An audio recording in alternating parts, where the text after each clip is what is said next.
dollars and cents. How we misthink money and how to spend smarter. Written by Dr. Dan Ariely and Jeff Kreisler. Summarized by Detailed Book Summaries. Don't forget to subscribe. Chapter 1. Don't bet on it.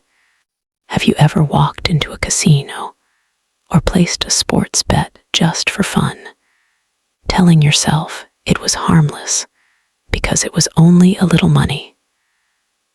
Or maybe you turned down a promising opportunity because it didn't feel right, even though the numbers made sense. Why do we trust our gut so much when it comes to money?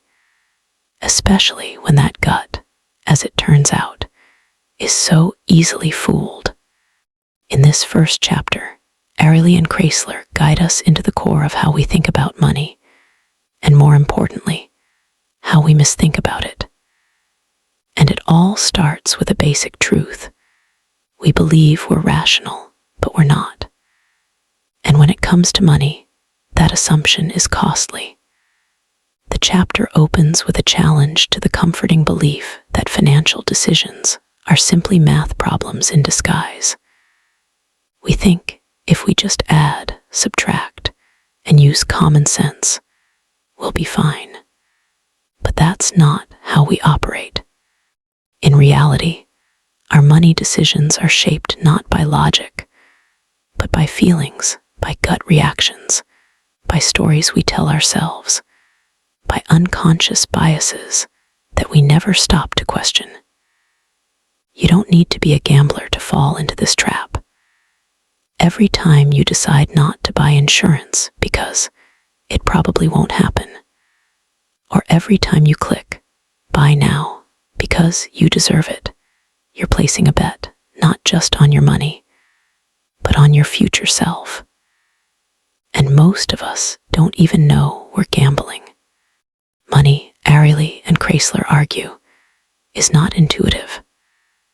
Our brains evolved to make quick decisions in a world of physical threats and immediate rewards, not in a modern world of digital bank accounts, 401(k)s, and stock portfolios. So we end up leaning on instincts that once helped us avoid danger or chase food, but now sabotage our financial well-being. That lottery ticket, it taps into the ancient thrill of the hunt. That new phone you can't afford.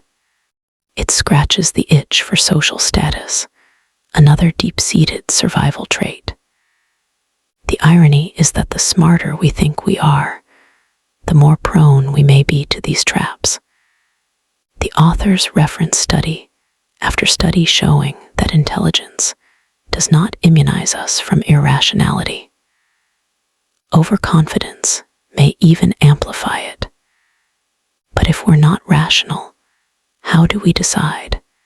The truth is, we often confuse possibility with probability. We treat rare events winning the lottery, dying in a plane crash, as much more likely than they are. Why? Because emotions make them vivid. They stick in our minds. We picture the thrill, the fear, the reward, and those images distort our decision-making.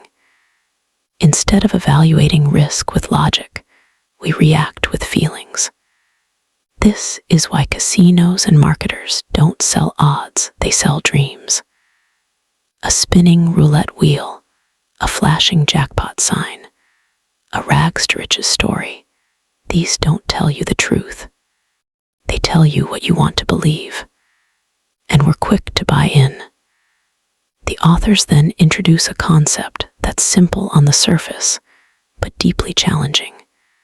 The idea that every financial choice is a bet, not just the big ones. Every choice. Buying coffee is a bet that you value that drink more than the $5 you could have saved. Not taking a job offer is a bet that a better one will come along. Paying down debt versus investing. A bet on future interest rates and your discipline. The problem is that most of us don't see them as bets. We see them as obvious decisions or harmless habits, and that blindness costs us. We also rationalize. We justify our choices not with facts, but with stories. I'll just splurge a little today. I've been good all week. This vacation is an investment in my happiness. It's just a latte. The danger isn't in making these choices, it's in never questioning them. We forget to ask, is this story true, or is it just comforting? Am I using my money intentionally, or am I reacting to a feeling at the moment? But here's the good news. Once we start to see our emotional blind spots, we can start to correct them. The goal is not to become perfectly rational. That's impossible. It's to become aware. Ariely and Kreisler suggest simple steps. Slow down your decisions. Give yourself space between the urge and the action. Challenge your intuition, especially when something feels urgent. Ask yourself what assumptions are driving the decision. Look for patterns. Are you repeating the same poor choices again and again, hopping for a different outcome? They make a powerful point. Your money behavior isn't random. It's patterned, habitual, and emotional, but it's also changeable. You can't erase your instincts, but you can design systems around them. Automatic savings plans, accountability partners, budgeting apps that nudge you in the right direction. You don't need superhuman discipline. You need systems that protect you from your emotional reflexes. Chapter 2, Opportunity Knocks. Have you ever said no to something, not because you didn't want it, but because something else might come along? That something else, the imaginary better option waiting just beyond the horizon, often shapes your choices more than you realize. We call it potential. Economists call it opportunity cost. And though the term sounds dry, it might just be one of the most powerful, invisible forces in your financial life. In this chapter, Ariely and Kreisler help you see what most people never pause to consider. That every time you say yes to one thing, you're saying no to something else. Every dollar you spend has alternatives. Every choice you make is a trade-off. And yet, we rarely stop to ask, what am I giving up in exchange for this? Not because we don't care, but because our brains are wired to focus on what's in front of us, not what we're leaving behind. Let's imagine you buy a $4 latte every morning on your way to work. You love the ritual, the flavor, the few moments of peace before the day starts. But that $4, $5 times a week, 50 weeks a year adds up to $1,000.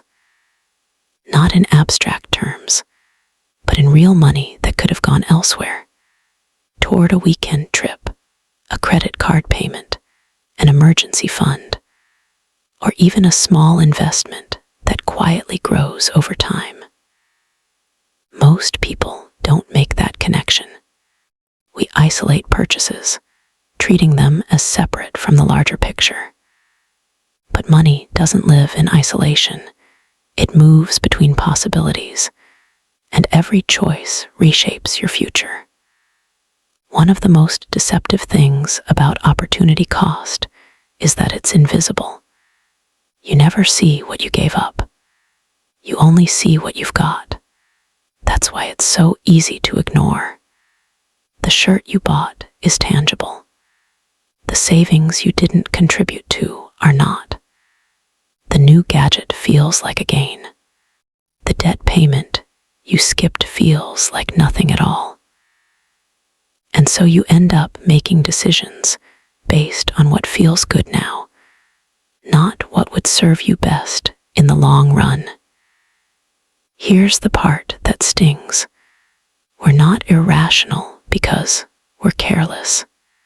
We're irrational because we're emotional. The human brain is designed to make quick decisions under pressure, using emotional cues to navigate uncertainty. In the days of predators and tribal survival, this made perfect sense. But in the modern world of limitless options and subtle trade-offs, those instincts often betray us. Ariely and Kreisler share that even highly educated people often ignore opportunity costs. It's not about intelligence. It's about how our minds process complexity. We simplify, we tunnel in, we want to believe we can have it all.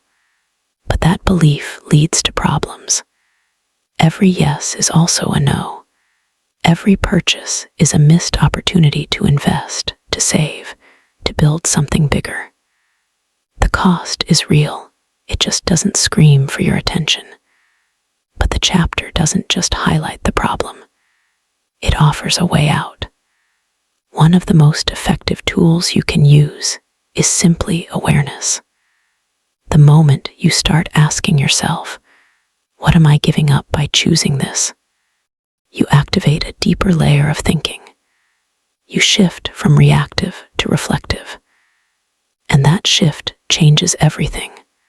For example, say you're debating whether to buy concert tickets. You have the money and you're excited, but before you hit buy, you pause. You ask, is this the best use of $120 right now? What else could this money do? Maybe it still makes sense. Maybe it doesn't. But the fact that you asked gives you power. You're no longer just following a feeling, you're weighing values. Another trick the authors suggest is identifying your top financial priorities in advance. If you know travel is deeply meaningful to you, you'll be more willing to skip a dinner out to save for it. If freedom from debt brings you peace, you'll see shopping differently. The clearer you are on what matters, the easier it is to evaluate trade-offs with honesty. Instead of being swept up in the moment, you're grounded in your goals. They also offer a counterintuitive but profound insight. Not deciding is also a decision. Every time you procrastinate on a financial move, postponing an investment, ignoring your budget, putting off a job switch, you're paying an opportunity cost. You're not just staying where you are, you're giving up what could have been. Inaction has a price tag. It just doesn't send you a receipt. And let's not forget how marketing and design play into all of this. Companies know we avoid thinking about trade-offs, so they distract us with urgency, shiny discounts, and phrases like limited time only. They don't want you to think about what you're giving up. They want you to think about what you'll lose if you don't act fast. That's why sales often feel like pressure. It's not a mistake. It's a strategy. So what can you do to protect yourself? One simple practice is to create what the authors call mental friction.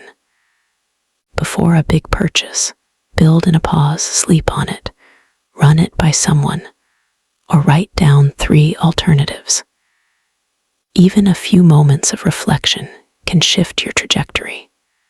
Another idea is to visualize your long-term goal. Print a picture of that future home, trip, or zero balance statement and place it near your wallet or computer. It's not cheesy, it's a reminder.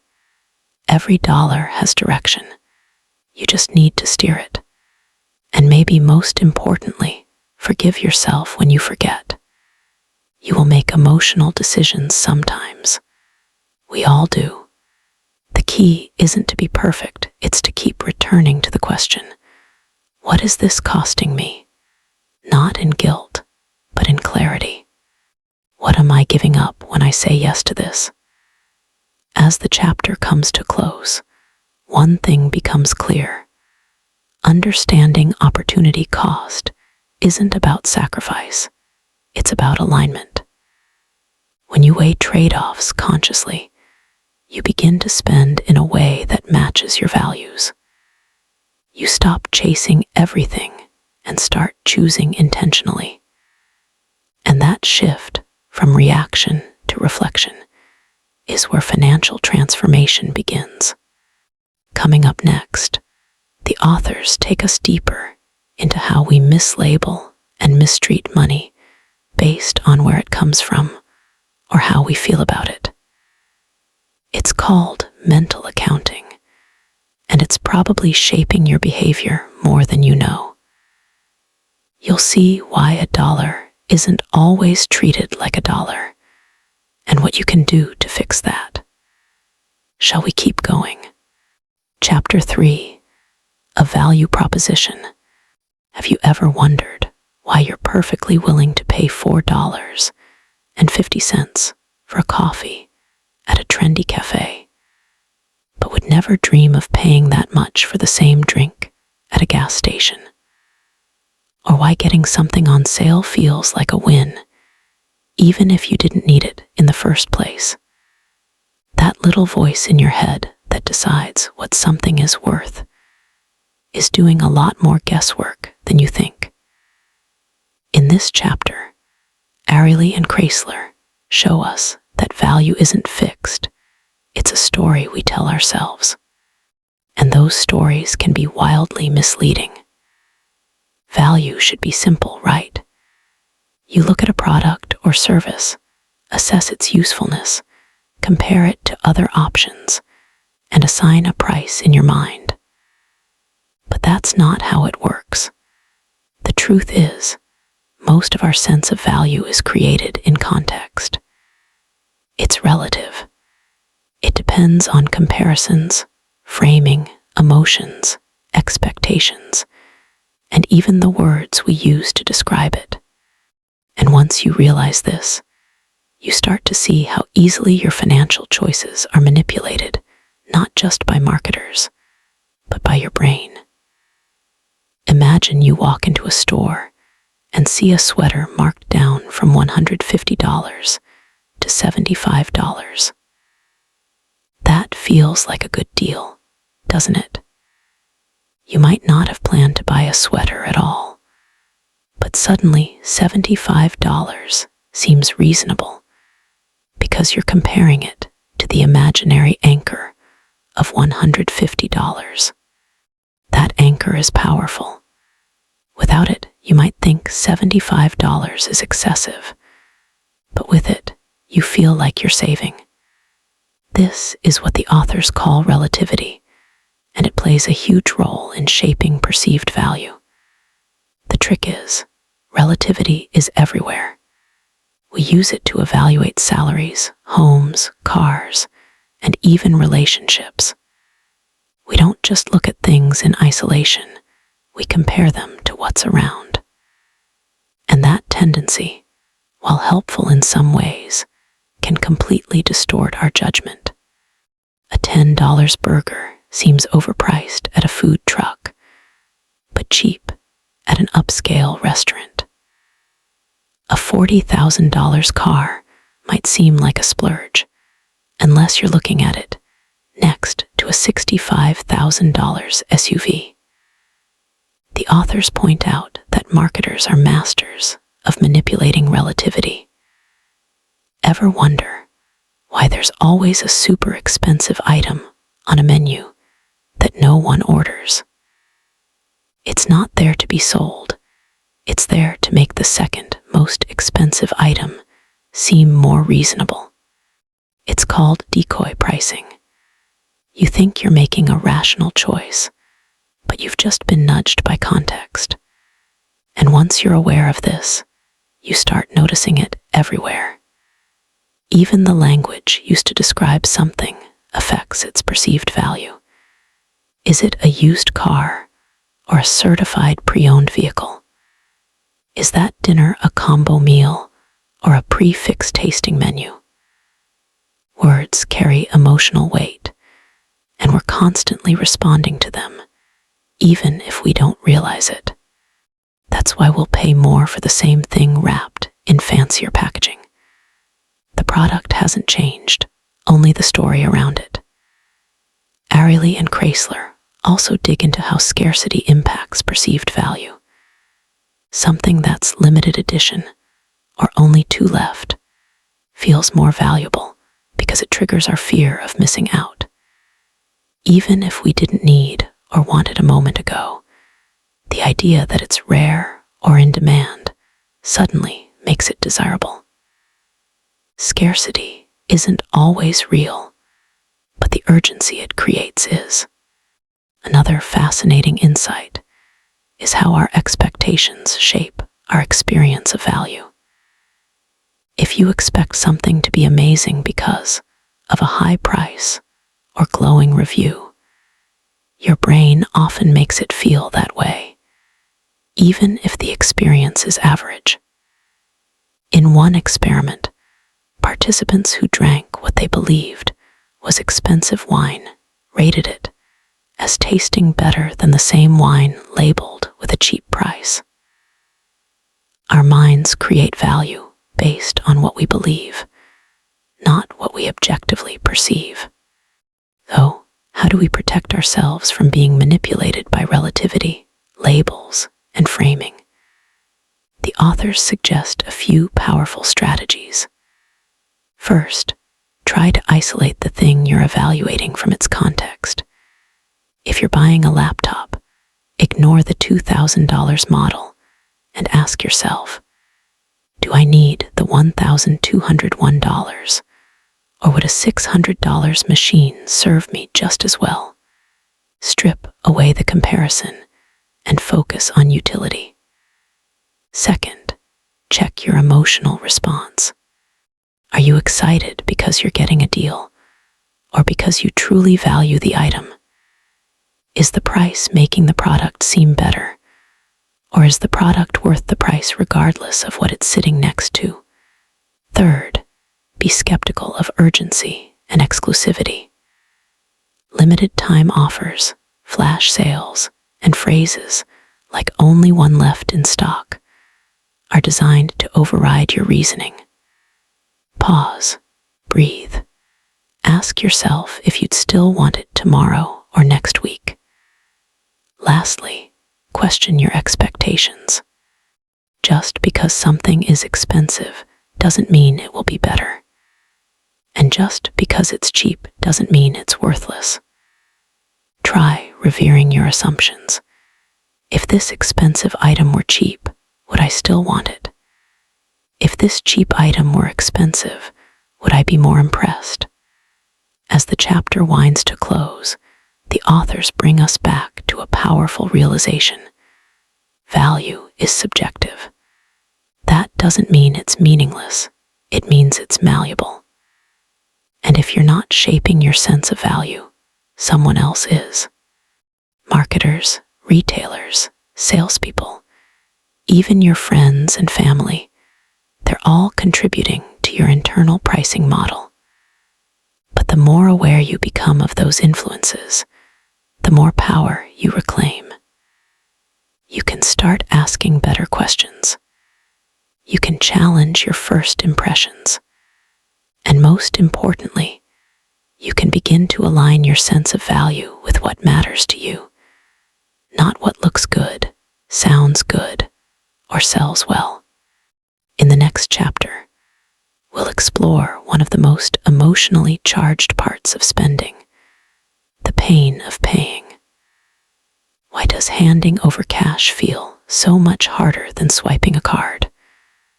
Why do we love free trials and buy now pay later deals so much, even when they cost more in the long run?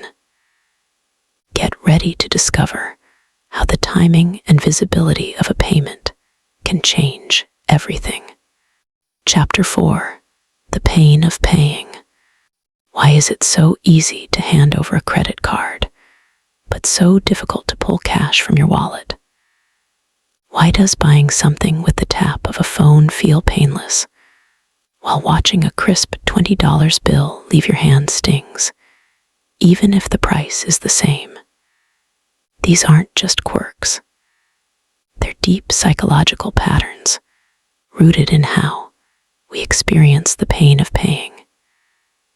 And that pain, or lack of, can be the hidden force behind your smartest or most regrettable money decisions.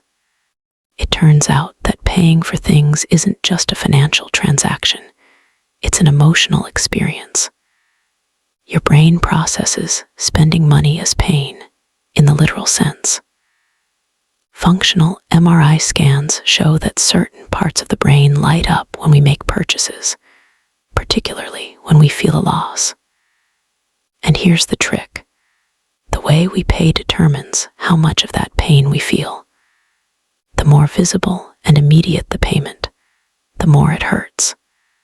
The more distant, delayed, or invisible the payment, the less it hurts. And that makes all the difference. Think of this example. You go out to dinner and pay in cash. As you hand over the money, there's a moment where you feel it, the sacrifice, the cost. But when you swipe a credit card or tap your phone, the sensation is dulled. There's no tactile experience, no visible loss, just a digital transaction and a fleeting beep. Your brain barely registers it as a meaningful event. And that's exactly why credit card users consistently spend more than cash users, even when they think they're being responsible. Because the pain is muted. Now let's layer in timing. If you pay for something before you experience it, like booking a vacation months in advance, you get the joy of anticipation without the sting of the cost. The trip feels free, even though it was. That's why prepaying for experiences can make us feel more relaxed, more indulgent, and even more satisfied, because we've removed the emotional baggage of paying from the moment of consumption. On the flip side, if you pay after the experience, like receiving a big restaurant bill at the end of a delicious meal, the payment taints the memory. It creates a friction between the pleasure you just had and the cost you're now reminded of. This is why all-inclusive vacations and subscriptions are so appealing. They push the pain away from the moment of joy. But it doesn't stop there. The authors point out that how we see a payment changes how we value what we get. When costs are broken up or bundled in opaque ways, like on a phone bill, cable package, or airline ticket, we tend to underestimate how much we're paying. We don't think, I just paid $300 for this trip. Instead, we think, oh, it was just $80 for the flight and a few fees. But those few fees stack up quickly, and we often ignore them because they're camouflaged. The pain gets diluted. They also highlight the power of decoupling, the separation of payment from usage. When we pay for something long before we use it, we detach the emotional pain from the experience. It's like paying for a gym membership months in advance. You don't feel the cost each time you go, so each visit feels like a bonus. But here's the twist. This decoupling can lead to mindless consumption. You stop asking, is this worth it? Because you already paid. In some cases, that's helpful. In others, it's a trap. Subscriptions are the ultimate example. Think about streaming services, gym memberships, meal kits, apps you sign up once, and the money quietly disappears each month. You may not use the service. You might not even remember you subscribed. But the payment keeps flowing, painless and automatic. And because the pain is so low, you never feel pushed to cancel. even if it's draining money month after month. The same applies to tipping and generosity. When you pay with a card, you're more likely to tip generously than when paying with cash. Why? Because the cash creates a more visceral sense of parting. It's harder to physically give up bills than to tap an amount on a screen. That's not about stinginess. It's about how the pain of paying shapes our behavior in real time. So, how do we use this knowledge to make better financial decisions? The authors don't suggest that we avoid credit cards or digital payments entirely. Instead, they urge us to reintroduce awareness into the process. If you're going to use a card, create a system that makes the spending visible, like instant transaction alerts or real-time budget tracking.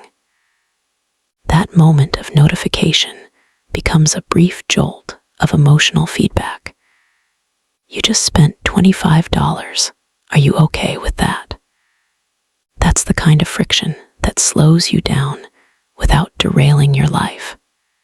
Another strategy is to rethink the timing of your payments. Whenever possible, prepay for things that bring lasting joy, like a vacation or a class, so that the enjoyment is pure, untainted by cost. For purchases that feel optional or emotionally driven, like a spontaneous online order, consider delaying the payment or even using a cooling off period. That tiny pause can make the pain of paying reemerge just enough to ask, do I need this? They also encourage us to play with the payment method. If you're struggling with overspending in certain areas, experiment with cash. Set a weekly cash budget for things like eating out or entertainment. You'll find that parting with physical money creates just enough friction to spark mindfulness. And that mindfulness can prevent the kind of impulsive spending that builds up slowly, quietly, until you wonder where your paycheck went. And perhaps most importantly, they challenge us to question the systems around us. When you're offered a buy now, pay later deal, ask yourself why. Who benefits from that delay, you or the seller? When an app offers a free trial that auto-renews, remember, it's designed to remove the pain of paying, so you won't notice it and won't cancel it.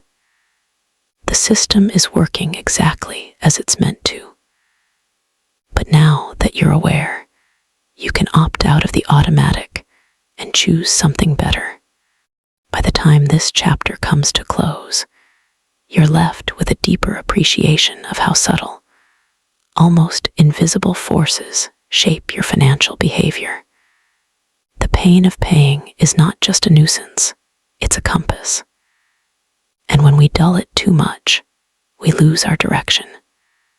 But when we learn to tune into it, respect it, and design around it, we create a kind of emotional GPS for our money. One that doesn't just guide us toward less spending, but toward more meaningful, intentional choices. Coming up next is a topic that brings money into the messy territory of social comparison and moral outrage. Fairness. Why does it bother you when someone gets a better deal than you? Why do we tip more for good service, even when we know the wage system is broken? And why does a $5 bottle of water feel like theft in one situation and luxury in another? Get ready, because Chapter 5 is going to tap into your sense of justice and maybe even shake it up. Chapter 5, Free. It's hard to resist something free. Not cheap, not heavily discounted, not even buy one, get one, but truly, utterly, gloriously free. That word has a magic to it, doesn't it? It bypasses logic, It makes your heart race. It whispers, why not? What do you have to lose? But as Ariely and Kreisler reveal in this chapter, free isn't always the bargain it seems to be. It might just be one of the most expensive words in your financial vocabulary. Why does free have such a strong grip on our brains? The authors explain that it's not just about price, it's about fear. Deep down, we're afraid of loss.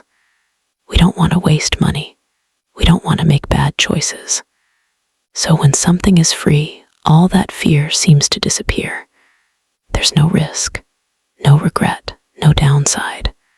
Or at least, that's what we think. Imagine walking through a store and seeing a bowl of free samples. You weren't hungry. You didn't come for snacks. And yet your hand reaches out. You try one, maybe two. Maybe you even buy the product, not because you truly wanted it, but because the free sample planted the idea. Or think about Amazon's free shipping threshold.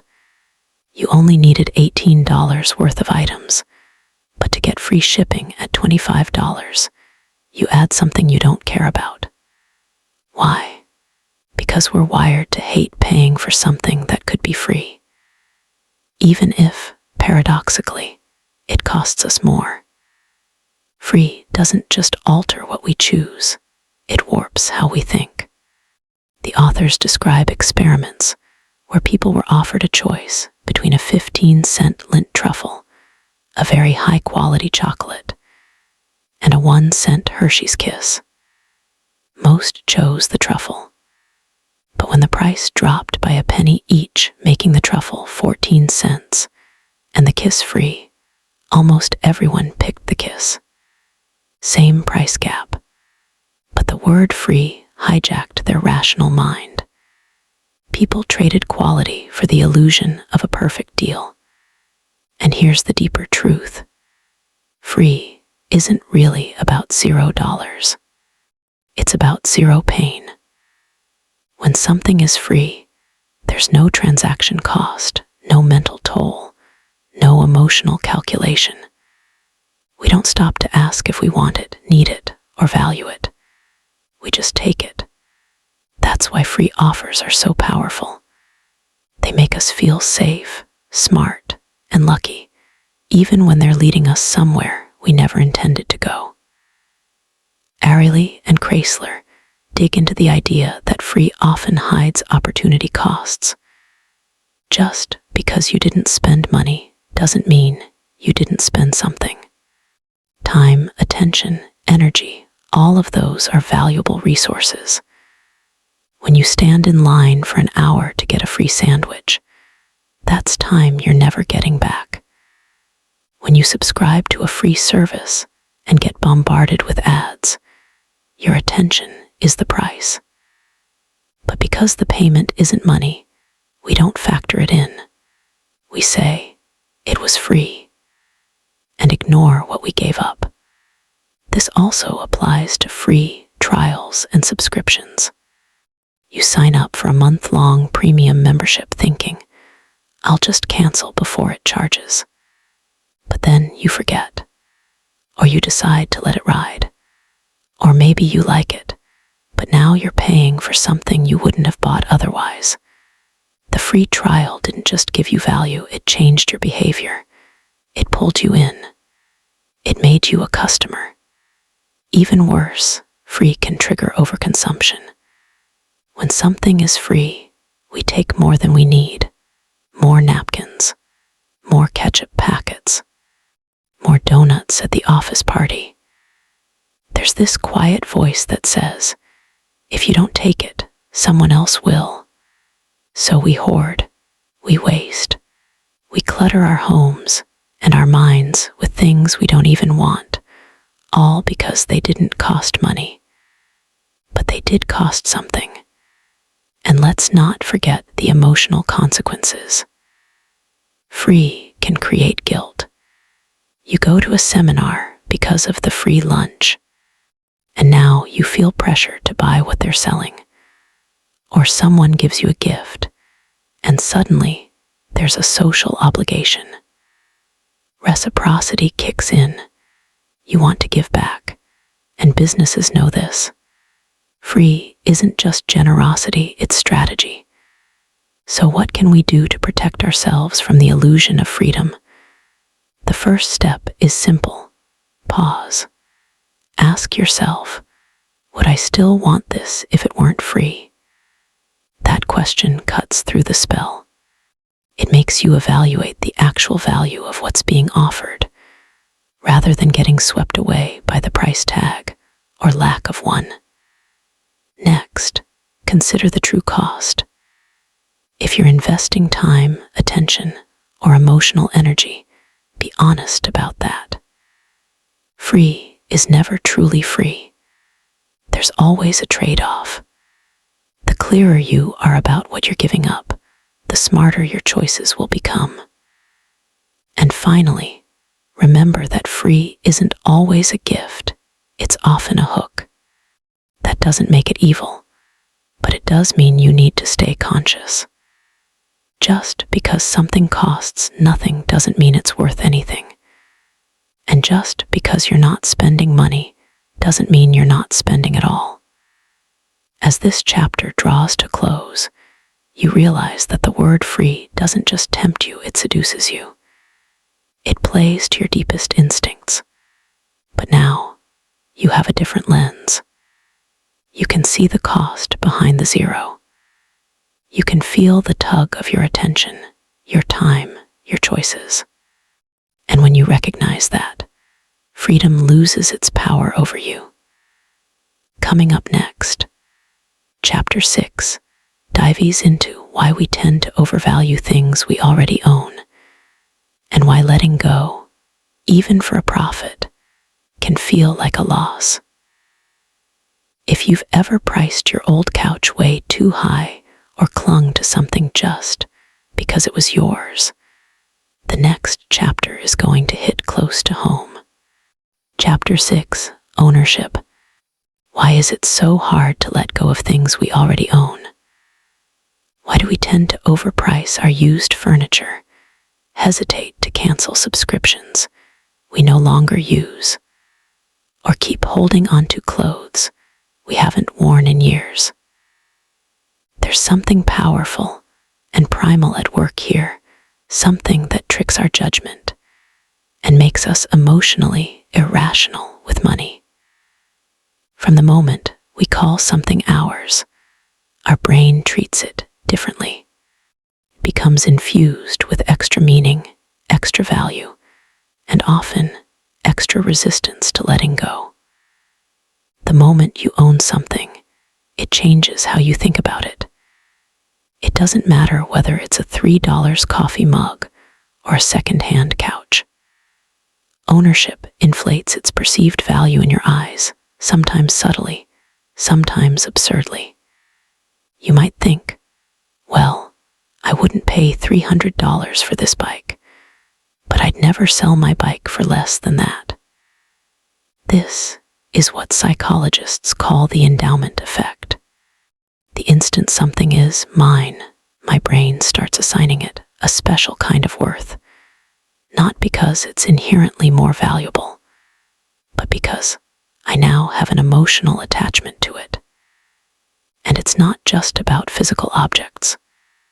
We cling to ideas, habits, and routines in the same way. That Netflix subscription you've had for years, even though you hardly watch anything anymore, you keep it.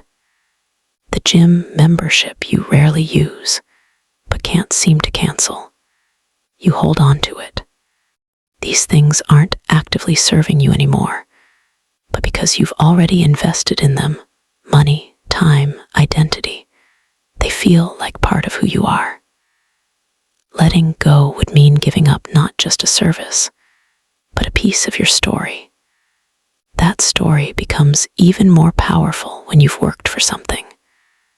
The more effort we've put into acquiring or maintaining something, the more value we assign to it. Think of a school project, a business pitch, or a backyard garden you built by hand. If it's yours, and especially if it took sweat and time, it becomes worth more to you than it would be to anyone else. This is one reason why people struggle to delegate at work, or why entrepreneurs are often blind to the flaws in their startups. We confuse effort with objective value. Layered into this is loss aversion, the very human tendency to hate losing something more than we enjoy gaining something equivalent. Losing $20 hurts more than gaining $20 feels good. So once we own something, the idea of losing it, even for something better, feels painful. Even if a trade would be a net gain, our mind frames it as a loss. And loss, to the human brain, triggers discomfort, resistance, and even grief. Marketers know this, and they use it to their advantage. That's why free trials, test drives, and satisfaction guarantees are so common.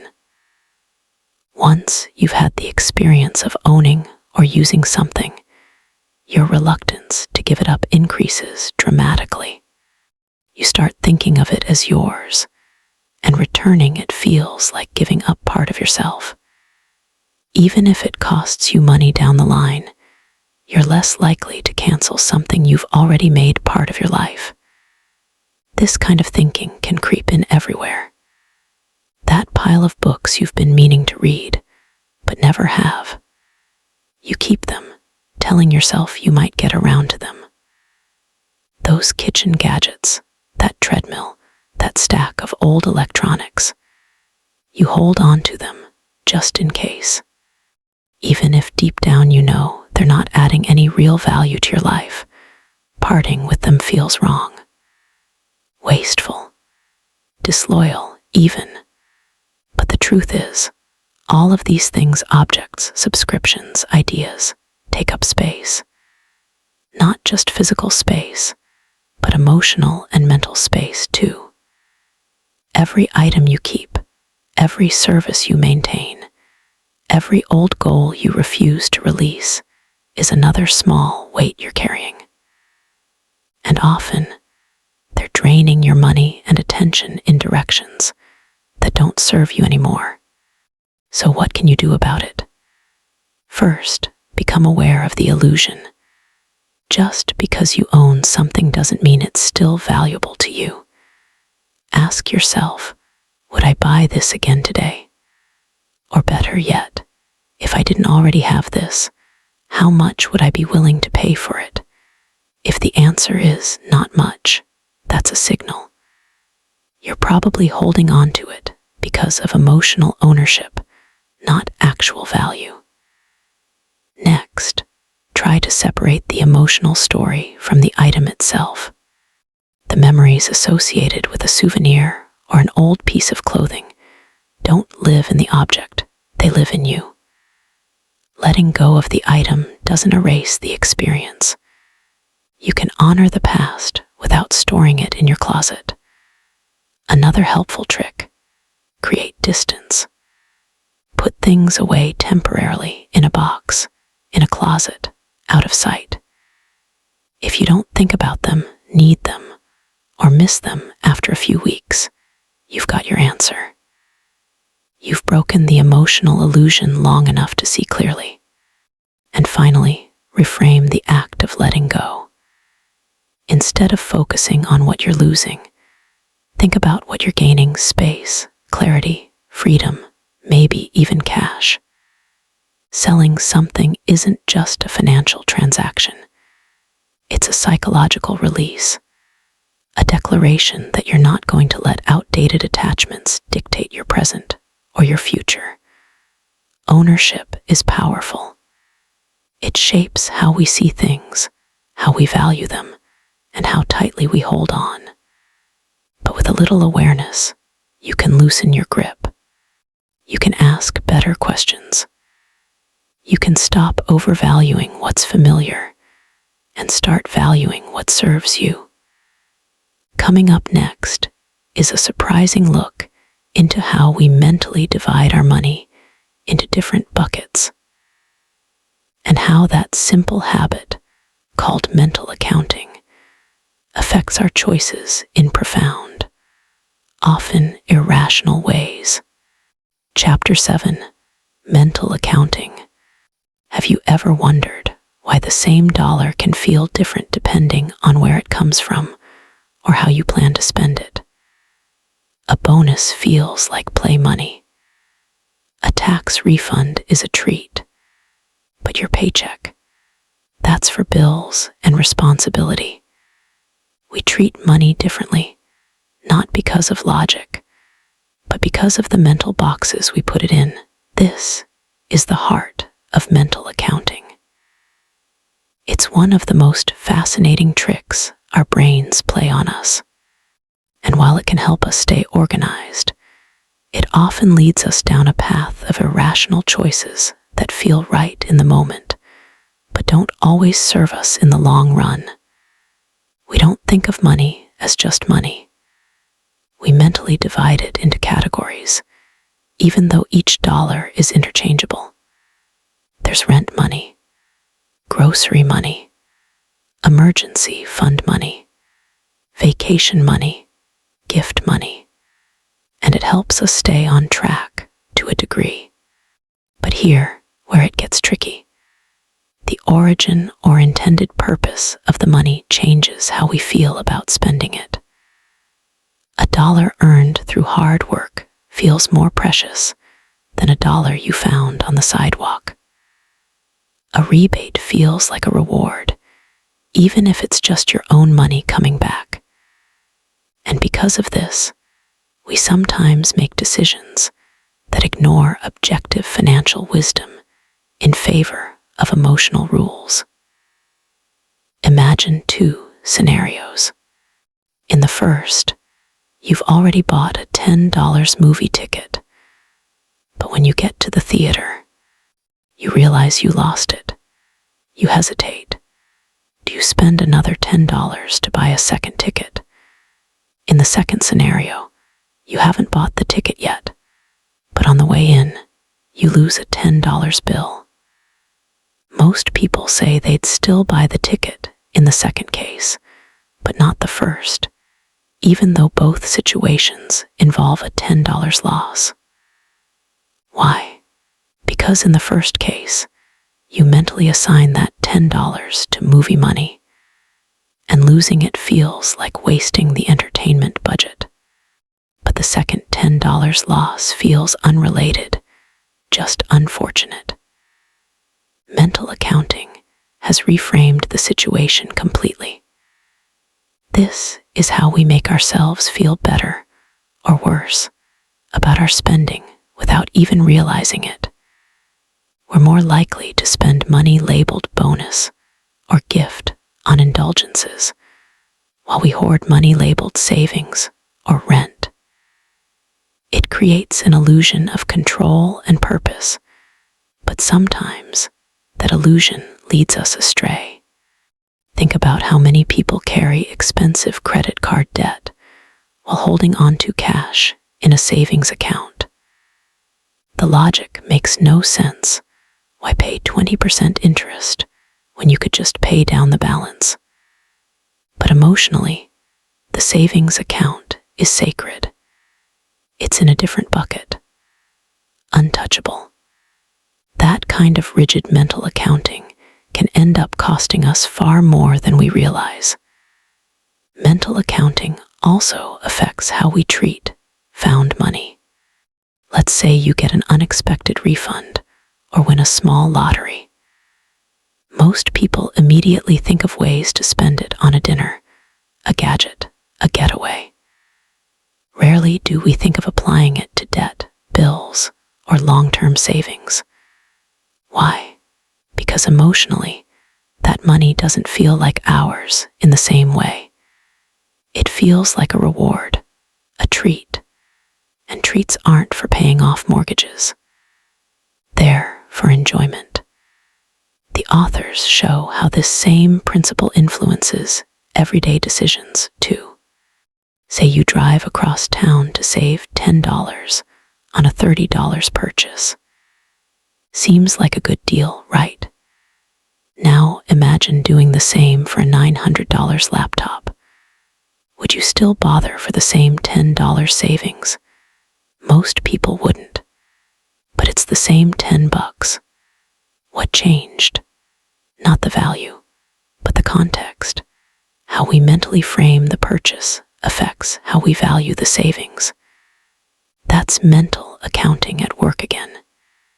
Even things like gift cards and vouchers become psychological traps.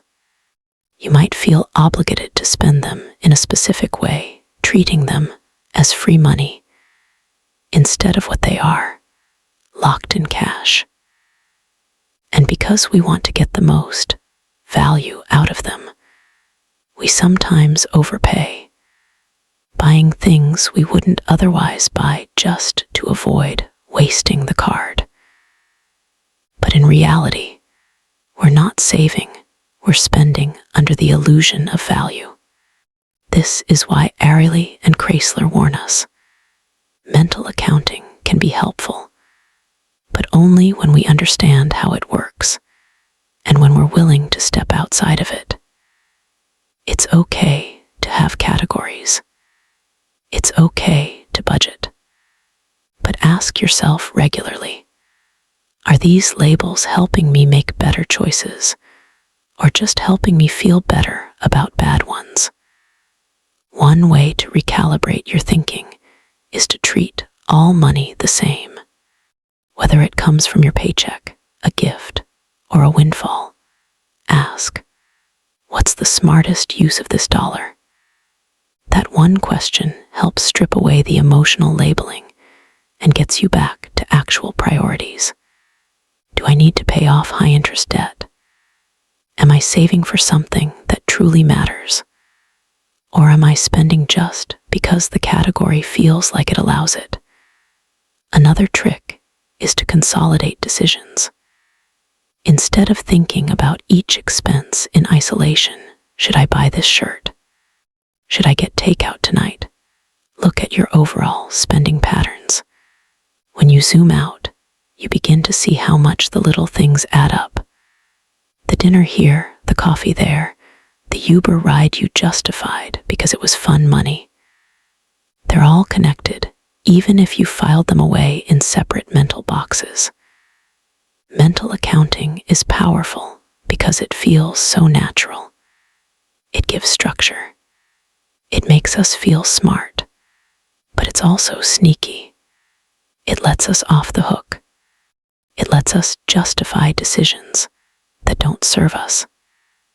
And unless we bring awareness to it, it will continue to nudge us away from financial clarity, one rationalization at a time.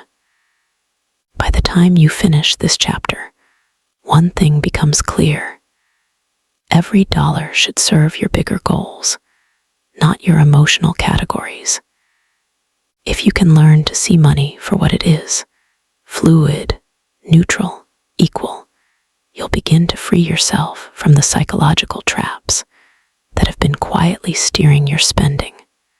Up next, a deep dive into pricing psychology, how we judge the value of what we buy based not on its true worth, but on what we expect it should cost, and how that expectation can be shaped, twisted, and even manipulated without us realizing it. Chapter 8, The Cost of Ownership. Think we know how to value things.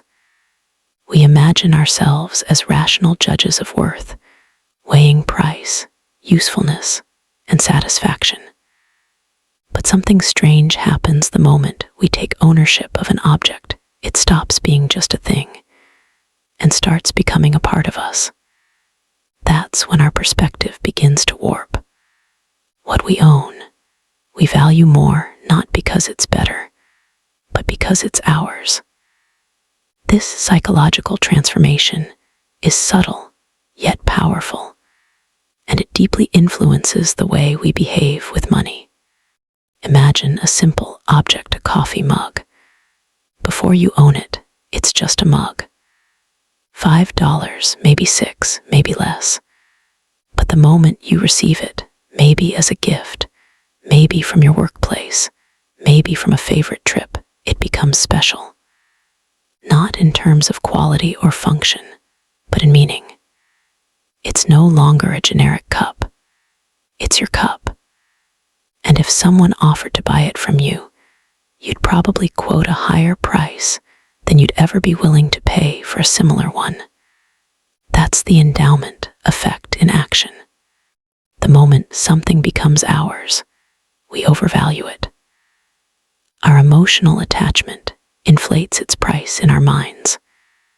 This effect doesn't just apply to mugs or books or shoes. It applies to everything from cars to houses, from stocks to sports tickets. It explains why people often refuse to sell items for a fair market price. It's not that they think others are undervaluing the item, it's that they are overvaluing it. Because selling it feels like giving away a piece of themselves. One of the most striking studies about this phenomenon was conducted at Duke University. Students who won a lottery for basketball tickets were later asked how much they would sell those tickets for. Their average asking price, over $2,400. Meanwhile, students who didn't win were asked how much they would pay for those same tickets. Their average offer, about $170. Same seats, same game. The only difference, ownership. The moment people had something, their emotional connection to it inflated its perceived value dramatically. We do this all the time in our daily lives.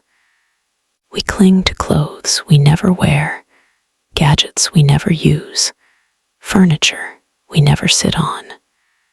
We convince ourselves that we might need them again, that someday, somehow, their value will return. But more often than not, we're just avoiding the feeling of loss.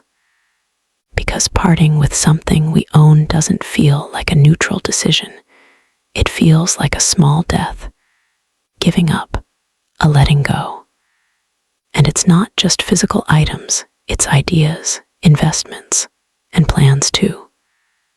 Once we choose a course of action, we start to feel ownership over it. We become invested in it emotionally. And because of that, we're less likely to change course, even when evidence suggests we should. This is how people fall into the trap of sunk cost, continuing with something simply because we've already put time, money, or energy into it. We don't want to waste what we've invested, even if continuing means throwing away even more. The more effort we put into something, the more we value it. It's why we cherish things we built with our own hands, even if they're imperfect. That IKEA bookshelf you assembled, you're proud of it. Not because it's the sturdiest or most elegant piece of furniture you own, but because you made it. That investment of time and labor binds you to it. The more we give to something, the more it takes root in our sense of identity. And once that happens, value becomes emotional, not rational. This sense of ownership can even form in anticipation. If you've ever looked at a house online, imagined your furniture in the living room, your kids in the backyard, you've already begun to feel ownership. And once that seed is planted, it can drive your decisions. You'll bid more than you planned. You'll stretch your budget. You'll rationalize flaws. Because you're no longer just buying a house, you're protecting something you already feel is yours. But ownership also has a cost, a hidden weight. It binds us not just to objects, but to the past. We hold on to things that no longer serve us. We resist letting go, not because we need what we're holding on to, but because letting go feels like admitting a mistake or experiencing loss. That's the trap. The very act of owning makes us less willing to move on. Yet, not all is lost. The authors suggest we can combat the cost of ownership with simple questions. Would I pay the same amount to acquire this item now? Would I buy it again today? If not, maybe it's time to release it. Another useful shift is to reframe letting go not as loss, but as gain more space, more clarity, more peace. You're not losing a thing, you're gaining freedom. Understanding the cost of ownership is about recognizing how easily our sense of value can be distorted, how our emotions disguise themselves as logic. But once we see the patterns, we can make decisions that serve our actual needs, not just our emotional attachments. We can let go of things without letting go of ourselves. Chapter 9. Expectations and price. We don't always judge something based on what it is. We judge it based on what we expect it to be. That's why when people sip a glass of wine labeled as expensive, they report that it tastes better, even if it's the same wine as the cheaper bottle. Expectations shape experience. And nowhere is this more obvious or more financially dangerous than when price becomes our shortcut to judging quality. You see something that costs more, and part of your brain instantly lights up. It must be better. It must be stronger, smarter, tastier, and more reliable. And sometimes, because you believe it, it becomes true for you. The price tag creates a narrative that the mind buys before the wallet does. Take, for example, a simple energy drink. In one study, people who paid full price for a drink designed to boost mental acuity performed better on cognitive tasks than those who bought the same drink at a discount. Same product, same formula, but a different price. And that difference affected their performance. It's not that the expensive drink had magical properties. It's that their beliefs about the drink made them more alert, more focused, more convinced that their brains were sharper. The same effect shows up in medicine, where patients report greater relief from higher-priced placebos. The more we pay, the more we expect, and the more our minds deliver on those expectations. It's a psychological loop. Price influences expectation. Expectation shapes perception, and perception becomes reality. That's why marketers don't just sell products, they sell stories.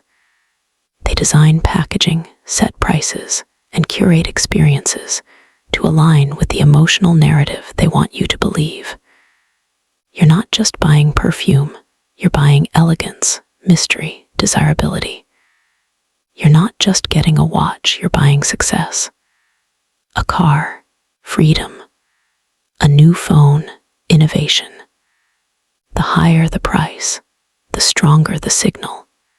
And once you've paid that premium, you're more likely to protect your choice, defending its quality to yourself and others. Restaurants use this knowledge too. Have you ever seen a bottle of wine priced outrageously high, only to make the second highest option seem like a smart choice? That's by design. You're meant to avoid the cheapest one because you don't want to seem cheap, but you also want to feel like you're getting value. So you pick the second cheapest or the mid-tier, and they've already set the stage for that decision. You think you're being savvy, but your expectations were framed the moment you opened the menu. But price doesn't just change how we perceive the things we buy, it also changes how we treat them. If you pay a lot for something, you're more likely to use it carefully, cherish it, and attribute value to it. That's part of psychology. The more you pay, the more you want it to be good. You look for proof that it was worth it.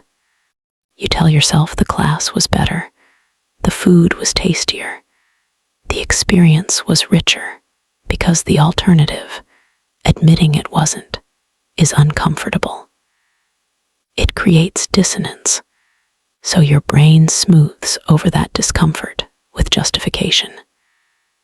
Still, sometimes price does enhance the experience, not because the product is better, but because you show up differently.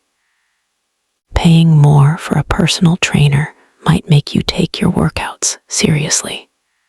A high-end hotel might make you unplug and appreciate the moment more fully. In these cases, the price acts as a form of commitment. It's not about being tricked. It's about buying focus, buying accountability, buying your attention. And when you're aware of that dynamic, it can be used to your benefit.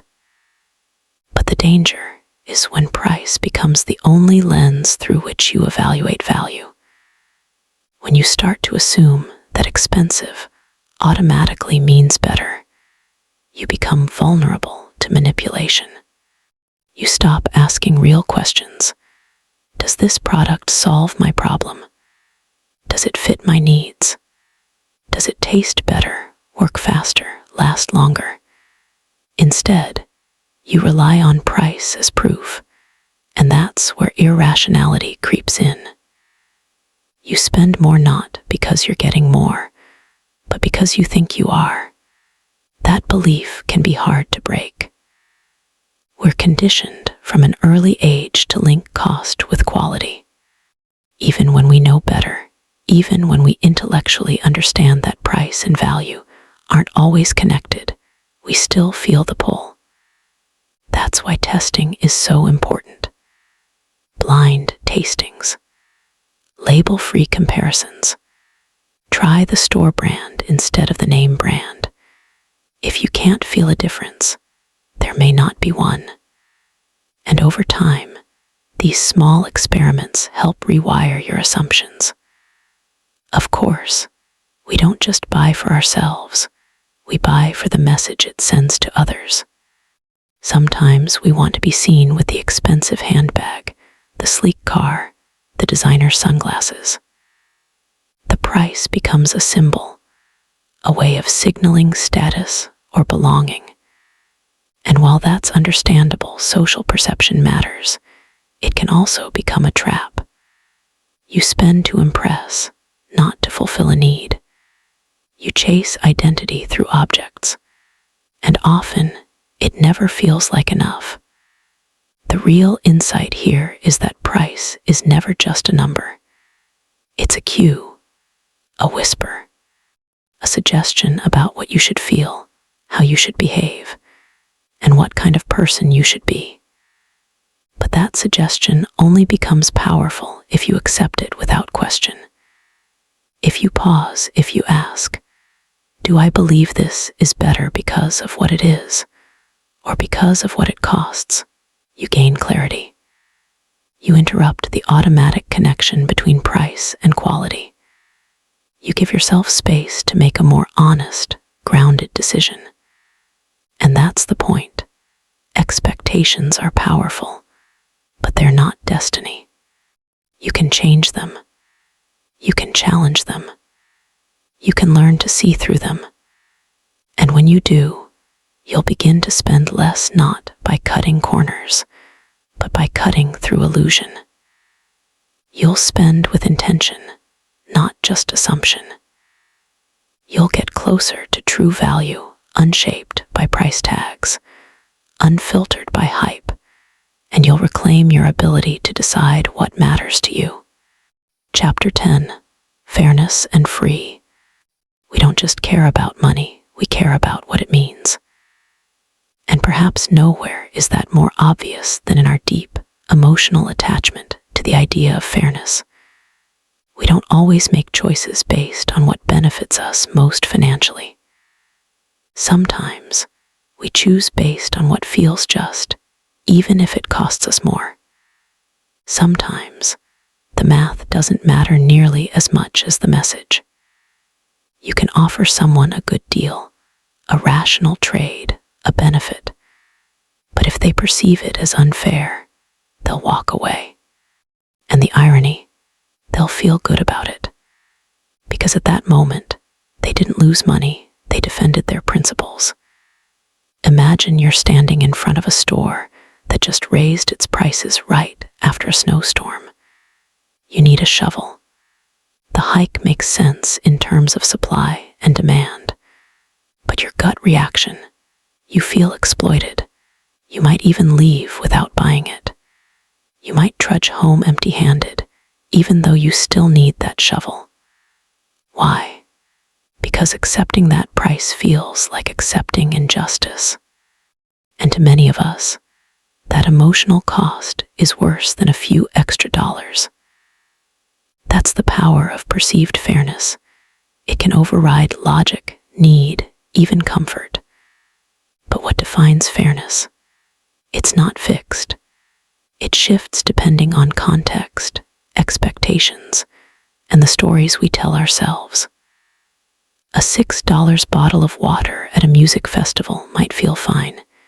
Hey, it's hot, you're tired. It's part of the experience. But that same bottle, priced the same way in a neighborhood store on a Tuesday afternoon, suddenly it feels like a ripoff. What changed? Not the product, not the price, but the frame. Fairness isn't about numbers, it's about meaning, about what we think is appropriate for the situation. And this sense of fairness is fragile. Companies violate it all the time without realizing the emotional backlash it can trigger. Take tipping. If you voluntarily drop $1 in a jar at your favorite coffee shop, it feels good, like a thank you. But the second it becomes a mandatory service charge, that same dollar starts to sting. It feels like control was taken away. The amount didn't change, but your autonomy did. That's what makes fairness such a complicated force. It doesn't just involve money. It involves power, choice, respect. Fairness also ties deeply into how much effort we believe someone has put in. We're far more willing to pay when we sense genuine work behind the price. We tip a barista who's attentive and friendly, even if the coffee isn't perfect. But a disengaged server, even if they do the job by the book, gets less. We're not just paying for the product, we're paying for intention. And when we sense laziness or greed or manipulation, we pull back. We withhold, not because we're calculating, because we're reacting. Then there's free. Few words stir stronger reactions than that one. Free is magnetic. It lights up the pleasure centers in the brain. It feels like winning, like getting something for nothing.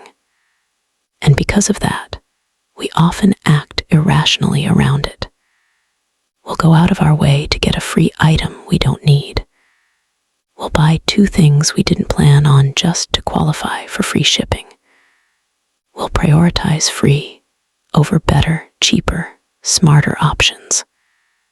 Free doesn't just lower the price, it erases the risk. And for creatures as loss-averse as we are, that's intoxicating. The authors describe experiments where people consistently choose a free, lesser quality product over a better one that costs a small amount, like a free average chocolate over a fancy truffle that costs a few cents. Not because the truffle is too expensive, but because free feels unbeatable. Even when we know the better value lies elsewhere, We're pulled in by the promise of no downside. That's the illusion of free.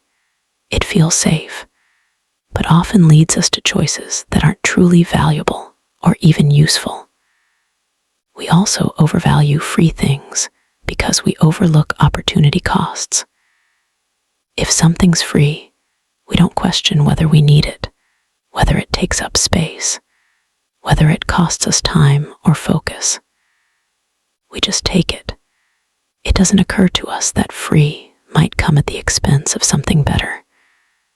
We forget that $0 still costs something: our attention, our time, our energy. And we almost never ask, would I want this if it cost me even $1? Because when the answer is no, it reveals just how irrational our attachment to freedom really is. But free isn't all bad. Sometimes it sparks generosity, builds goodwill, removes barriers to trying something new. The key is being aware. When we see free, we should pause. Ask ourselves, is this truly valuable to me, or am I just reacting to the word? Am I gaining something meaningful, or just avoiding risk? The same is true with fairness. When we feel cheated or wronged, we need to ask, is this truly unfair, or am I reacting emotionally to something that feels unpleasant, but is still reasonable? What this chapter makes clear is that money isn't just math. It's a mirror, a reflection of our values, our boundaries, our pride. Fairness matters to us because it says something about who we are and how we expect to be treated. Free matters because it touches our fear of loss, our hope for gain, and our hunger for something extra. But when we understand the emotional stories these ideas carry, we begin to separate the story from the decision. And in doing so, we gain the power to choose more clearly, more consciously, and more wisely. Chapter 14: Fairness and Expectations. There's something deep inside us, almost primal, that yearns for fairness. We're wired to seek balance, justice, and a sense that everyone's playing by the same rules. We don't just want things to go well for us, we want them to feel fair. This longing for fairness isn't just a moral principle. It heavily influences how we spend, save, tip, donate, and make almost every kind of financial decision. And sometimes, our commitment to fairness overrides logic, especially when our expectations aren't met. Ariely and Kreisler open this chapter with a deceptively simple question. Why does it feel worse to pay $5 for a bottle of water at a fancy hotel than $1.50 for the same bottle at a gas station? The water is identical. The satisfaction is the same. But the context, our expectation, changes everything. At the hotel, we expect luxury, yes, but not to feel ripped off. It feels unfair. At the gas station, it feels normal. And that invisible line between acceptable and offensive has nothing to do with product quality. It's shaped by the story we tell ourselves about what should be. That word, should, sits at the center of our financial sense of fairness. A coffee should cost $3. A tip should be 20%. A late fee shouldn't exist if we were just one day late. These expectations are shaped by past experiences, social norms, and even hearsay. But once they're in place, they guide our behavior powerfully. If a company violates what we think is fair, we punish them, even if it costs us more. We leave bad tips. We write angry reviews. We walk away from deals that are technically good, but don't feel good. This is one of the reasons people sometimes overpay willingly when they believe the business or person is being fair. A local bakery might charge more than a chain, but if you see the owner working hard, smiling, supporting the community, you're happy to pay extra. Because now it's not just about price, it's about principle. The transaction feels just. It feels human. And that emotional overlay makes us feel better about the exchange. But the opposite is true, too. If we think a company is taking advantage of us, jacking up prices during a snowstorm, hiding fees in fine print, or upselling unnecessary services, we react with outrage. Not always through lawsuits or protests, but with quiet, firm decisions. We switch providers, cancel subscriptions, and tell our friends. The perceived violation of fairness sticks with us far longer than the money actually spent. This sense of fairness even impacts how we approach salaries and compensation. In studies, people would rather earn less, as long as they're earning more than their peers. Conversely, they'd reject higher pay if it meant earning less than others in their group. That's how strong our desire for fairness and status comparison is. We're not just trying to get ahead, we're trying to get even. It's not just about value, it's about relative value. Expectations also feed directly into this. We bring them into every financial decision, often without realizing it. If we expect a movie to be amazing and it turns out average, we feel disappointed, even if the experience was objectively fine. If we expect a cheap hotel and get a decent room, we feel satisfied, even delighted. Expectations aren't just mental, they shape our emotional outcome, our perception of value, and our memory of the experience. Marketers know this. They set expectations deliberately.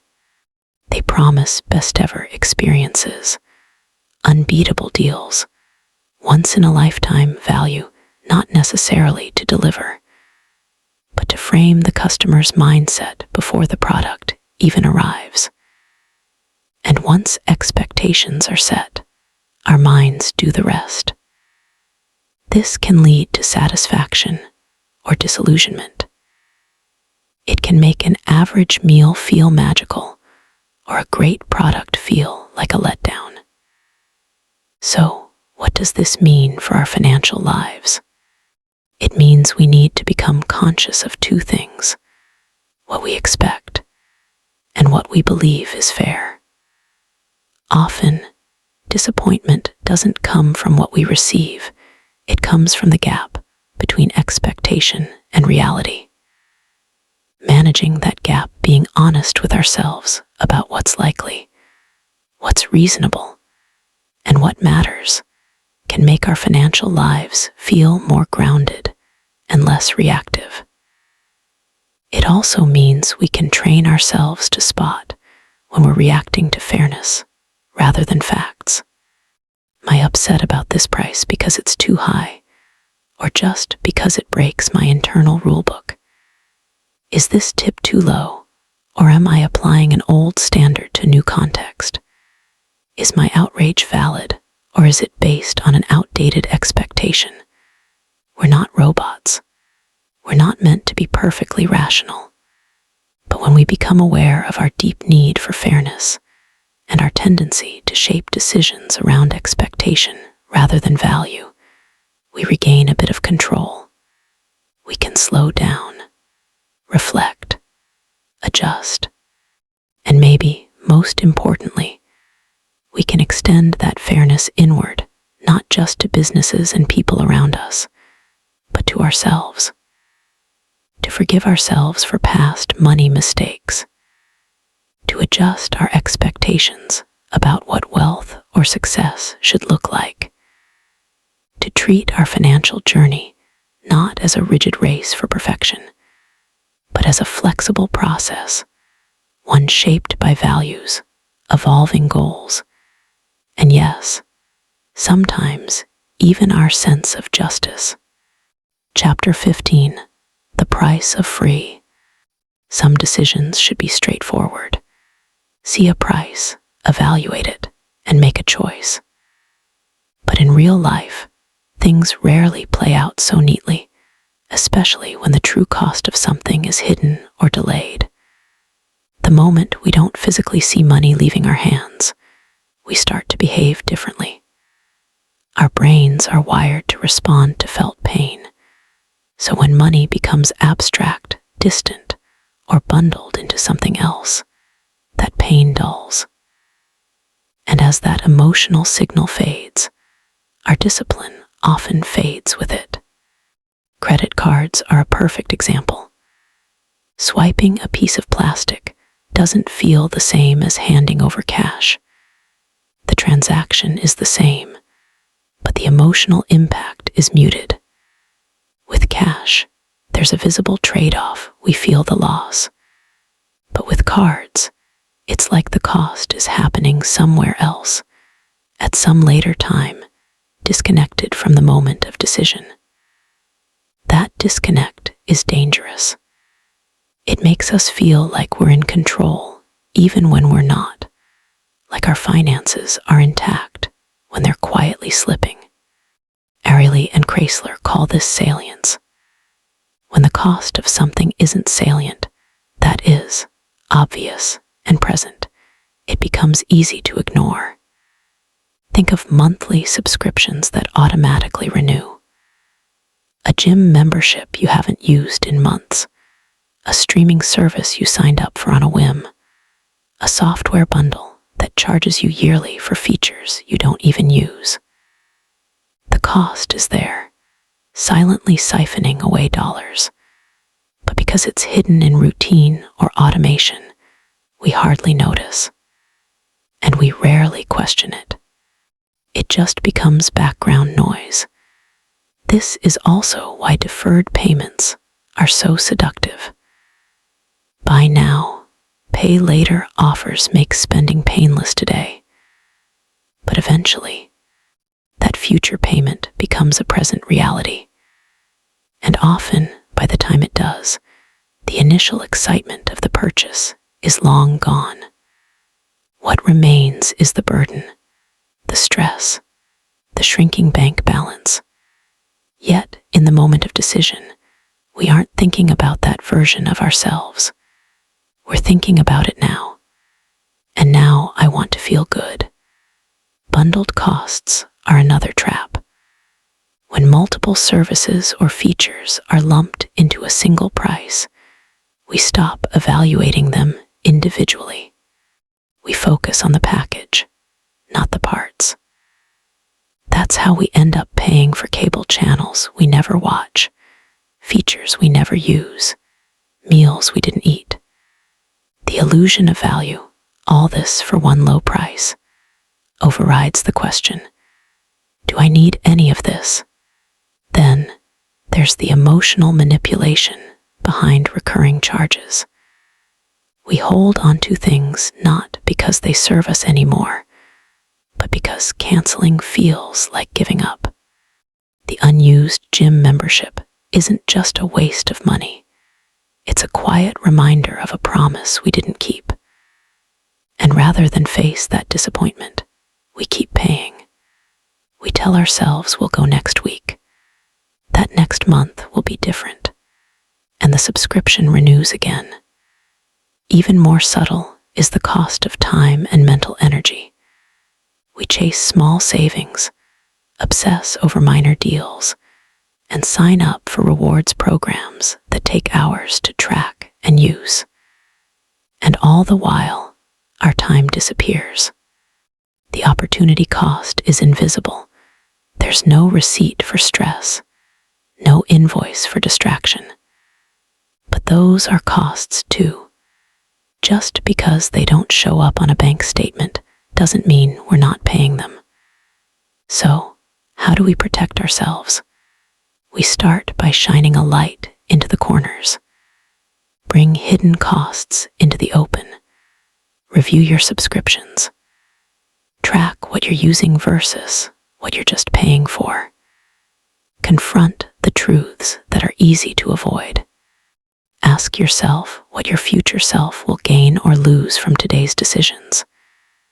If the person you'll be with in 6 months looked at your bank statement, would they thank you or curse you? Next, make money feel real again. If not with physical cash, then with constant awareness. Set alerts. Look at your accounts regularly.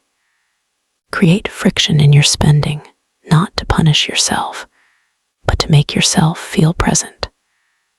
The more connected you are to each dollar, the more each decision will carry weight.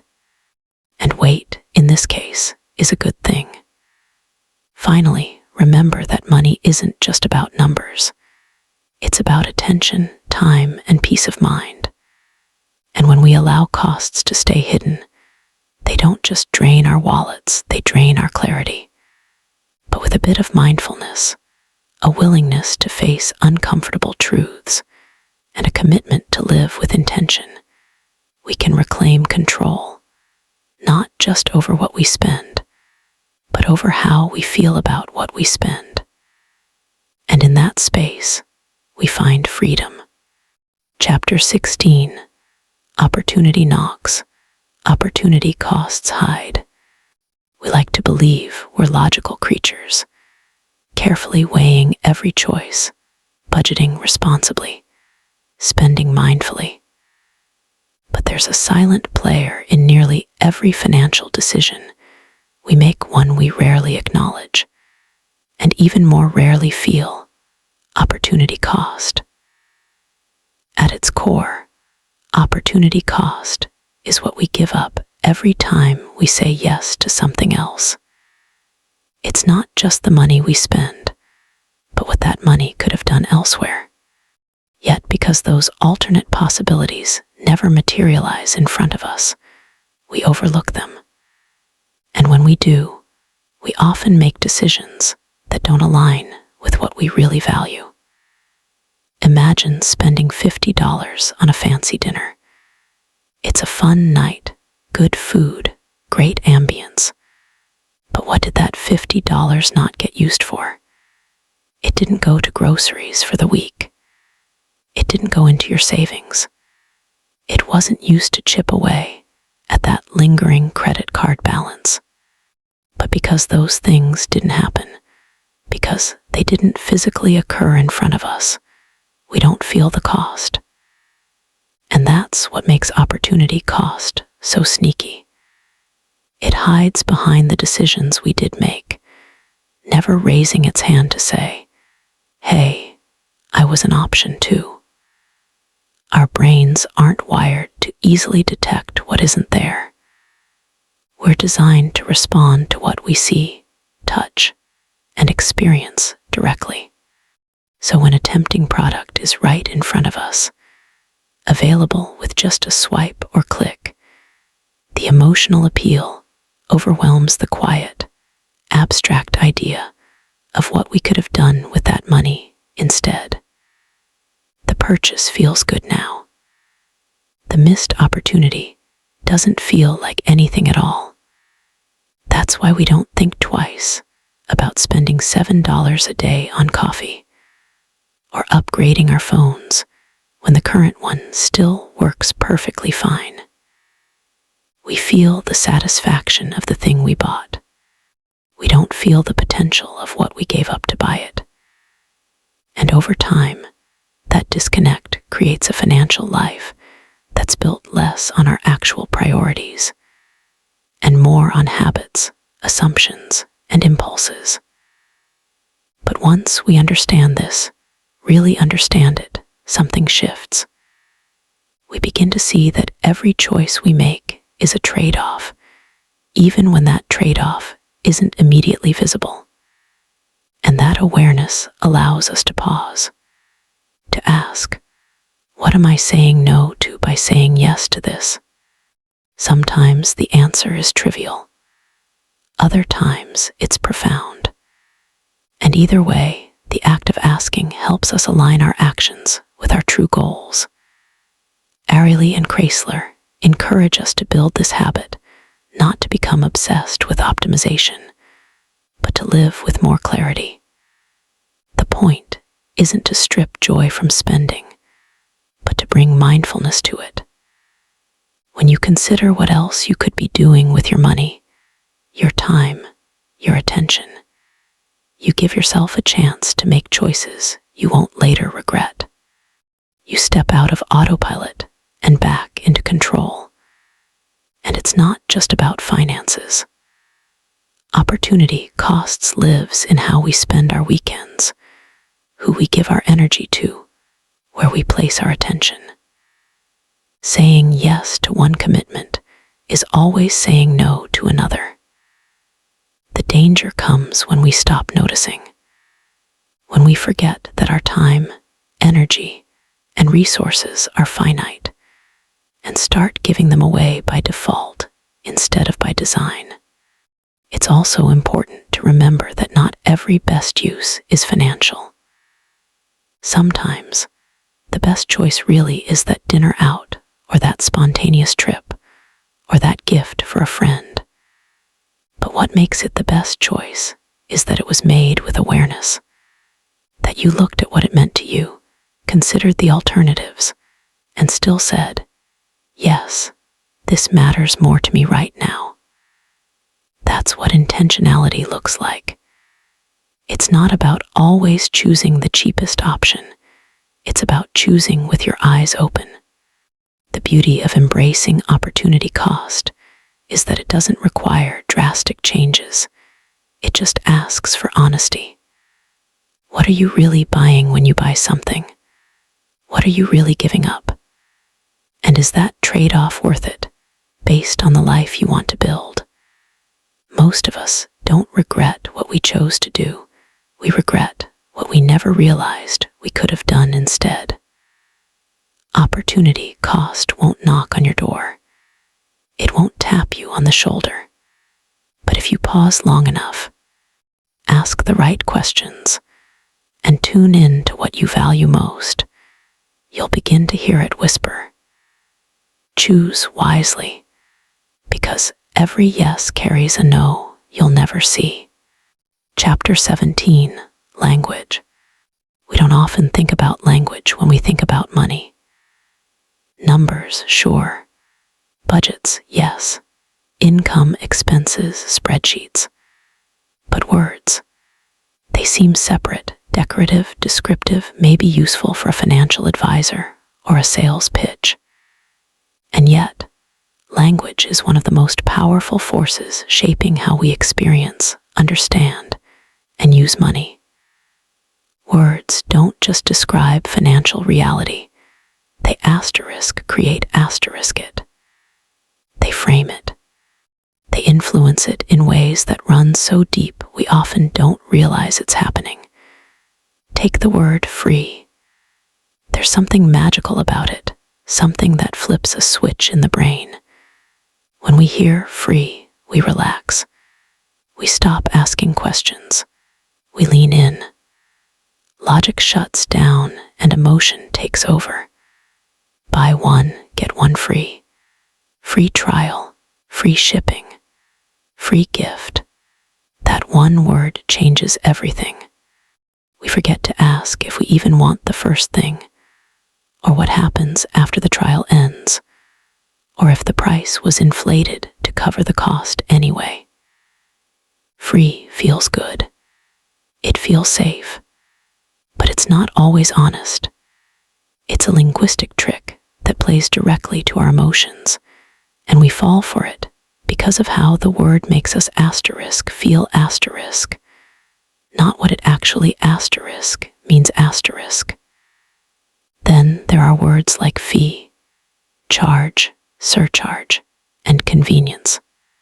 They all mean the same thing, we're paying more, but they don't land the same way. A late fee sounds punitive. A convenience charge sounds like a favor. The same dollar amount, dressed in different clothing, evokes different reactions. Marketers know this. Banks know this. Businesses know this. And the words they choose to use on receipts, in ads, on packaging, are carefully selected to shape how we perceive what we're paying for. Even the way we describe spending itself reveals our mindset. We say things like splurge, blow money, or treat ourselves. Those phrases don't just reflect behavior, they encourage it. They frame spending as a release, a reward, a rush. But we also say things like cut back, tighten the belt, or go on a budget, which sound painful, restrictive, even punishing. No wonder budgeting feels like deprivation when we frame it with the language of suffering. But what if we changed the words? What if instead of cutting spending, we said, choosing differently? What if instead of being on a budget, we said, spending with intention? The words we use shape our emotional connection to money. They can make us feel empowered or ashamed. They can make us feel like we're in control or completely helpless. And that inner dialogue, the way we talk to ourselves about money, might be the most important conversation of all. When we tell ourselves, I'm bad with money, we're not just making a statement. We're reinforcing a story, one that becomes easier to believe each time we repeat it. One that affects what we do next. We might avoid looking at our accounts, procrastinate on paying bills, or resist learning new financial skills, not because we're incapable, but because the language we've chosen has locked us into that belief. Change the words, and you begin to change the behavior. Language also plays a role in how we relate to others financially. A $300 purchase might be described as a smart investment or a reckless splurge, depending on who's telling the story and who's listening. And across cultures, the words used to describe money influence how people use it. In some languages, spending is linguistically tied to losing. In others, it's connected to giving, to investing, or to energy. That framing shapes everything from saving habits to risk tolerance to guilt and generosity. Even simple choices, like how we explain a financial decision to a child, matter. Saying, we can't afford that, might teach a child that life is full of limits. But saying, that's not how we're choosing to spend right now, teaches something else entirely. Agency, control, values. The first frames money as a barrier. The second frames it as a tool. And then there's the language of marketing, a whole universe built around words that make us want what we don't need. A hamburger becomes craft, local, grass-fed. A soap becomes artisan, nourishing, sustainably sourced. A basic t-shirt becomes a limited edition. These words add perceived value, sometimes with zero change to the product itself. But because we associate those words with quality or status or virtue, we're willing to pay more. We don't just buy the product, we buy the asterisk story asterisk. And often, the story is told in the subtlest possible ways. Ariely and Kreisler aren't telling us to become suspicious of every word, but they are inviting us to become more conscious of how language shapes our financial world. When we see certain words, how do we feel? When we describe our spending, what emotions are we reinforcing? When we think about saving, debt, earning, or giving, What stories are we telling ourselves without even realizing it? The good news is we can change those stories. We can rewrite our inner scripts. We can speak to ourselves with more clarity, more compassion, and more truth. We can stop saying, "I'll never be good with money," and start saying, "I'm learning how to manage my money better." We can stop calling our past decisions mistakes and start calling them lessons. We can replace shame with curiosity, guilt with awareness, fear with purpose. Because in the end, how we talk about money is how we live with it. If we want to feel more free, more in control, more aligned with what really matters to us, it may not start with the next paycheck or the next investment. It may start with a single word. Chapter 18. Time is money, and money is money. Time and money, they're often linked, swapped, and compared. We say time is money, like the two are interchangeable, like they live on the same scale. And in many ways they do. We trade our time to earn money. We use money to buy back time through convenience, services, and speed. But even though they're intertwined, we rarely treat them with the same respect. We track money down to the cent, build spreadsheets for it, and obsess over every expense. But time just slips away quietly, invisibly, often without a trace.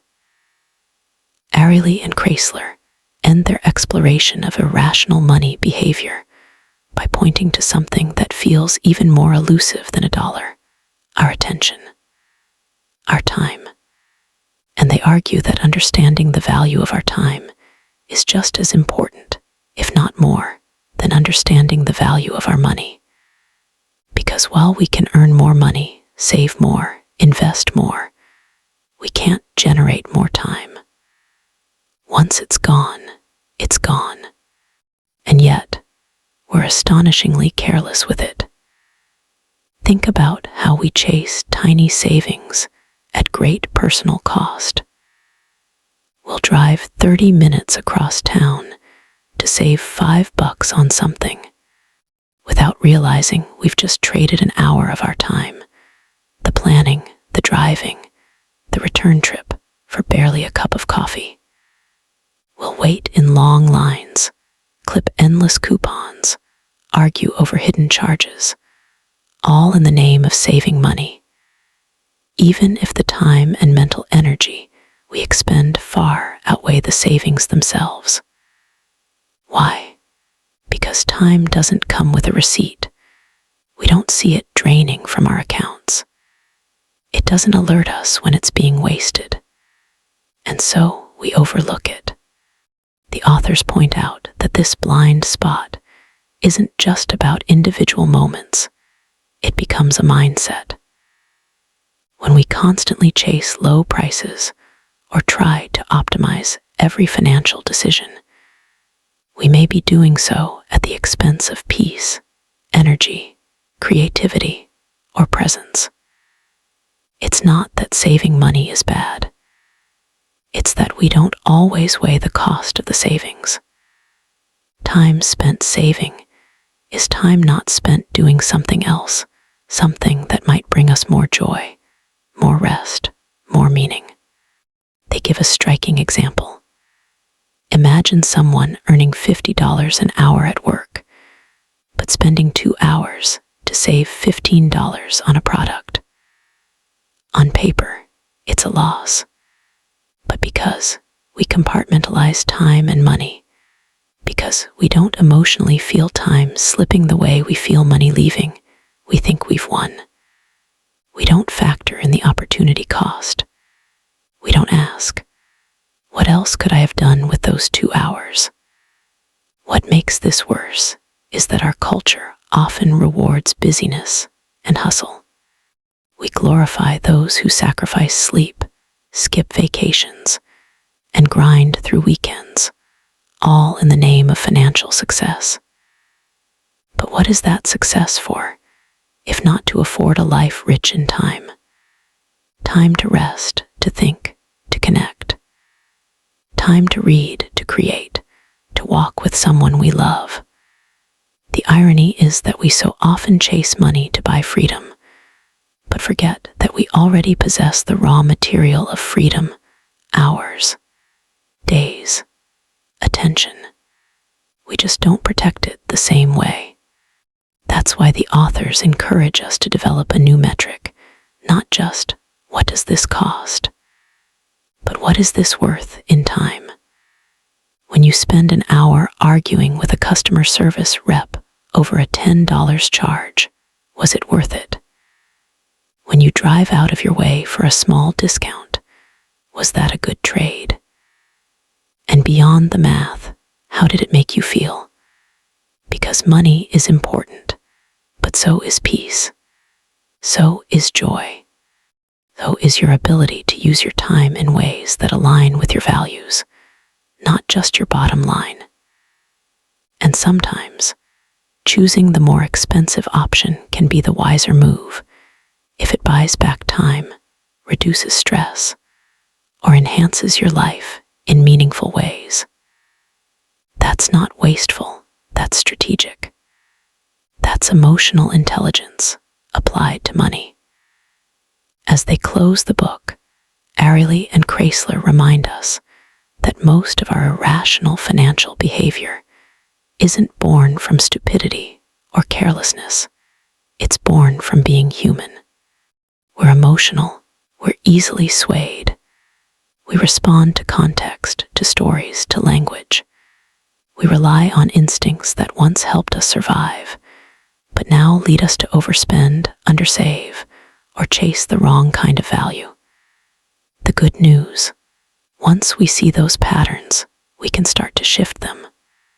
Not perfectly, not overnight, but gradually, with awareness, with compassion, with the understanding that money isn't just math, it's meaning.